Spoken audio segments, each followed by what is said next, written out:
we have some new content. The lovely beginner's mind. That first breath. The change. The winds of change. What is that song? The Scorpions, I think. Scorpions? Winds of change bring the dust. Moving out of dust stagnation. Yes. Oh, this is on top of things today. And this one's 6. Harmony. Change, harmony. How many of you love 5D Mystic Lady here? Woo-woo, pseudoscience. However, we have some important topics. So, romance. For the Enlightenment Soul Age group and a 5D Mystic has nothing to do with the relationship Soul Age group people. Yes, I am a solo polyamorous person. However, loving many does not equate not knowing love. Actually, that's the whole point. And we don't do the biblical stuff because we don't live in the medieval ages, and fates have nothing to do with the truth of the Middle Ages. It reminds me of Scarlet Letter. So for those who do live in the past, we do know they're going to stay there. And that's okay.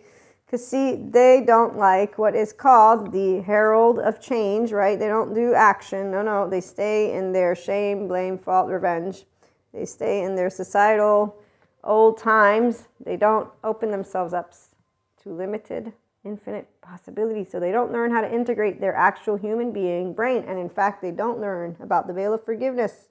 Nope, not even remotely. Because before you can access this, which is another harmony, did anybody notice we have, again, change, 3, harmony, and completion, closing circles, spiritual awakening, and more than just that. Okay, so on that note, 5D anyones are people who do understand that oneness consciousness means you using you, the human you, your left and right mode of the brain, 1, which equals that you have a relationship with your sensations, the emotions that arise. If you don't, it's called something that you need to pay attention to. And everyone has attachment system. Lo and behold, the truth. There's no devil inside a body. No, just because a person chooses a different way of loving people does not make them into anything except for a person who loves more. Because some of us have an open, spontaneous, consistently 3-year-old heart. So the episode of tomorrow is going to be way different, and that's always going to be the case. It's an audio episode, no video. And I've noticed that video, I can't be as funny and smart ass and cursing and all that other stuff. It's more educational and it has to be structured. So I'm going to try and keep it structured.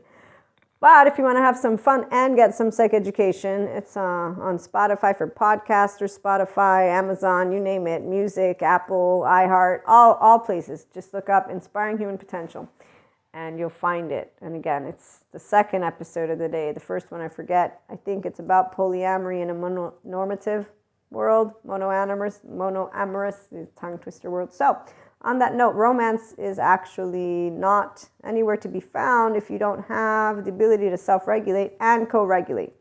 If you can't co-regulate with me, it means you didn't learn how to in your own home, which means you will have attachment trauma or wound, some trauma going on. Somehow you will disregard the fact that you're living from your arousal nervous system state. It all depends on your story. None of us know a person's story unless they speak. And most people who don't know how to co-regulate, they don't speak. In fact, there's a lot of people, they are just the teenage version of themselves as grown-ups, because the flight is the 5th charge state. We all have them.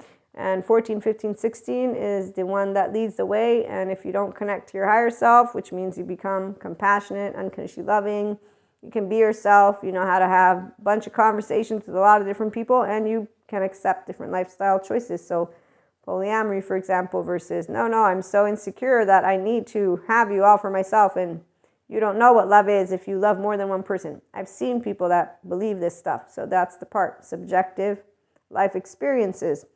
These are not truths, they're thoughts. The truths are for the people who are setting up, how do we need to treat our environment? How do we need to treat our soil? How should we throw out the garbage, not the garbage? Like, those are truths. I'm going to call those truths because, we have an environmental crisis. Oh, wait a minute, not everybody believes in it. That's right. So let's not talk about it as crisis, shall we? We'll talk about it in a normal way. It's changing times. So we get to update our changing times, and hopefully there are a lot of smart people. The flat earthers are smart too, but they've chosen to try to disprove something for some odd reason.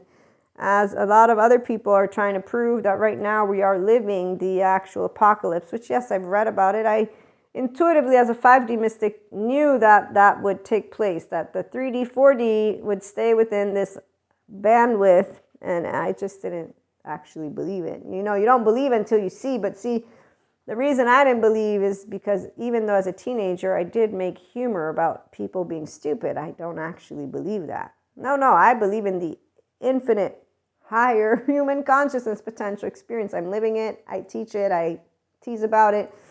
It's a 3-year-old whole heart, and I'm like, wait a minute, where'd all the smart people go? Because I keep on hearing smart, and then I'm like, wait a minute, but you have a pattern that doesn't seem to follow your inner or outer well-being, and you're not curious about it. You are using teenage stereotypes and movies to and biblical texts and ancient stuff. And hold on, am I talking to an adult, or who are you? Who am I speaking to? Okay, so I've done my humor bit. I fixed it. See, this was way better than the other one. The other one, I was like, okay, that's a little bit too much. Maria, let's keep it down, shall we? Okay, so romance can only be somebody who can have humor and know that smarts mean no flat earthers. We're so sorry. I know that I don't even know. I don't even know how you get there. And I'm a mystic. I'm the woo-woo lady. I was sharing about the Akashic record readings with somebody the other day. The way they looked at me. And I was like, is this a good look, a bad look? What am I okay to keep talking? Are you curious? I was trying to explain something. They didn't seem to follow it though, so I'm not going to do it here. But what is love and what is it not? Okay, so love are grown-ups who can have fun and accept that we're all different and know that thoughts, feelings are different. And then to know that we are interested in the real physical health of all people. So, of course, we want our laws, our systems, and all that other stuff to go in a certain way. And this is not about preferences. This is about actual physical health. So when it comes to certain areas, it's very clear, like our environment and serious topics, which I wish that I'd see smarter people using left and right mode in places. I did do my master's in international relations and diplomacy, and I was very disappointed. And that's why I said, I think I'm going to help people, because if we get emotionally mature people, we're going to then get smart people up there. You need emotional intelligence, not, a brain structure that does not have the ability to move into emotional. We all have the ability. So your brain structure can be integrated. In fact, this is why trauma is very important to understand. And humanly speaking, a person who cannot co-regulate, they can't love, because they don't know how to repair rupture yet, because their body freezes or something happens. So it's a very serious business. As a teenager, I saw a lot of immature people. I thought it was because they were teenagers. I'm a grown-up. Yeah, it's not about the teenagers. It's actually about people not knowing how to regulate their emotional state when stuff comes up, because they're like, oh, I can't trust anyone anymore. The world is going. So this is what the drama land is. To me, I'm like, I was a teenager. I'm like, why are you doing dramatic? Everybody deserves love. No, I deserve it more. No, everybody. No, Maria. Okay, well, how about this? You think not everybody deserves love. I think everybody deserves love, and I'm going to stick to my story. You can stick to yours. And on that note, so yeah, nothing romantic about a person wanting to be subservient to you and you to them, and then needing each other as a must to figure things out. No. We support each other, and actually the more you are confident, right here, the more you can speak your truth like a badass, an actual one, which means you know how to be loving and respectful, not an insulting, human-splaining person. So the more you are a differentiated self and a piece of consciousness, okay, now we're talking romance. Now we're talking love, because you are love one, you healthy self-worth. You know you're not superior or inferior to me, and I ain't superior or inferior to you. So we're looking each other in the eye, and we're feeling it. And then we're going to also say, wow, I love all your interests, and I really love your opinions too. And it's going to be an energy of match, but also of curiosity. So when the two people and or more for the polyamory community have what is called a harmony, but also a flow, there's a way that you just keep enriching your... now we're talking. When we're enriching, and that happens in all relationships. You don't need to be touching, by the way. Relationships have nothing to do with touch. Has everything to do with seeing the sense of self of each other, and that's possible. Tune on in for more. I'm running out of my voice for some reason. I think somebody needs to speak their truth, but as always, it's very challenging. Tune on in.